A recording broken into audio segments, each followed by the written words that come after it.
Hi, I consider myself a connoisseur of sorts of Five Nights at Freddy's, and I've been desperate for new content. So I was like, you know what? I'm gonna read the books. And I decided to start with Tales from the Pizzaplex because I quite enjoy Security Breach and Ruin. And so I thought it would be fine to skip the other ones and come circle back to them later. So that's what I'm doing. Overall, my thoughts on this book are that I hope that the later books get better. And I say that just because I feel like this book was almost like a Goosebumps book, which I was all over those in elementary school, all over them. And I was all over the TV shows. It feels like a Goosebumps book with the Five Nights at Freddy's title slapped on there. I'm gonna talk about each book in the book. So sorry if you haven't read it yet, I might spoil something. I'll try not to. So first we have Frailty. I don't know what I was expecting, but it was not that.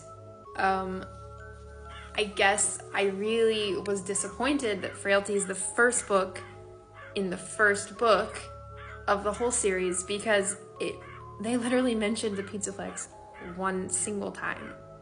One time. And then it's never mentioned again. And the whole time I was going, how is this gonna tie back to the Pizzaplex? Oh, actually it doesn't, and it never does.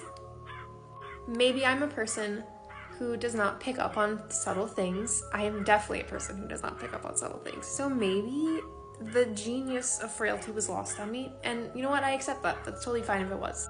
I just don't like ending a story with more questions than I started with. And actually, that kind of happened with all of the stories, but mostly Frailty. What happened to Jessica before the book started? What happened to Jessica after the book? Fuck if I know. Fuck if any of us know. So unfortunately, Frailty rates at the very bottom of my list on the books. Next we have the titular Lally's Game. I appreciated this for tying a lot more to the Pizzaplex than Frailty. Way more. And you know, I appreciate it because there's this creepy little fucker right there. I've been trying to cover him up with my head because I don't like looking at him. Hey. It was still confusing, still a little weird, and I realized that these stories are not canon to the actual game universe. That's fine.